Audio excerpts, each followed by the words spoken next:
Iran ও ইসরায়েলের মধ্যে হামলা পাল্টা হামলায় মধ্যপ্রাচ্যে ছড়িয়ে পড়া উত্তেজনা কমতে শুরু করেছে। তবে এখনো স্পষ্ট করে প্রতিশোধ হামলা বন্ধের ঘোষণা দেয়নি কোনো পক্ষই।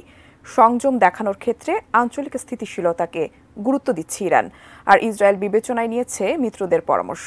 আরও জানাচ্ছেন সুদীপ ঘোষ। গত সপ্তাহে ইরানের নজিরবিহীন ক্ষেপণাস্ত্র ও ড্রোন হামলার পর ইসরায়েলের পাল্টা আঘাত খুবই সামান্য। ইরানে তেমন কোনো ক্ষয়ক্ষতি ঘটেনি। ইরানের রাষ্ট্রীয় গণমাধ্যম ও সরকারি কর্মকর্তারাও এই হামলাকে খুব একটা পাত্তা দিচ্ছেন না।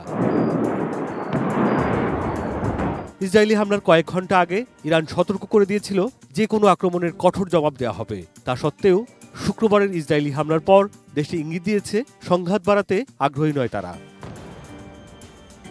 সংযম দেখানোর ক্ষেত্রে আঞ্চলিক স্থিতিশীলতার দিকটিকে বেশি গুরুত্ব দিচ্ছে তেহরান। যুক্তরাষ্ট্রের মিত্র সৌদি আরব ও সংযুক্ত আরব আমিরাতের সঙ্গে সম্পর্ক ঠিক করা ইরানের প্রেসিডেন্ট ইব্রাহিম রাইসির পররাষ্ট্রনীতির মূলে রয়েছে। গত বছর চীনের মধ্যস্থতায় রিয়াদ ও তেহরানের মধ্যে দীর্ঘদিন পর সম্পর্কের বরফ গলতে শুরু করে। আঞ্চলিক অশান্তি তৈরি হলে এই সম্পর্কের উপর প্রভাব পড়ার ঝুঁকি রয়েছে। অন্যদিকে ইসরায়েলকে সংযম প্রদর্শনের আহ্বান জানিয়েছে মার্কিন ও পশ্চিমা মিত্রসহ আন্তর্জাতিক সম্প্রদায়। ভূরাজনীতির খেলায় মধ্যপ্রাচ্যে ইরান সুবিধাজনক অবস্থানে রয়েছে।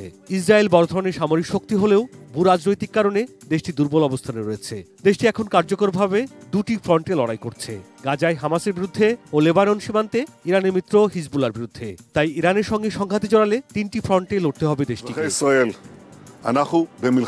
ইরানের সঙ্গে সংঘাতে জড়ালে তেল আবিবকে বেশ খানিকটা চাপে পড়তে হবে বলে ধারণা পর্যবেক্ষকদের।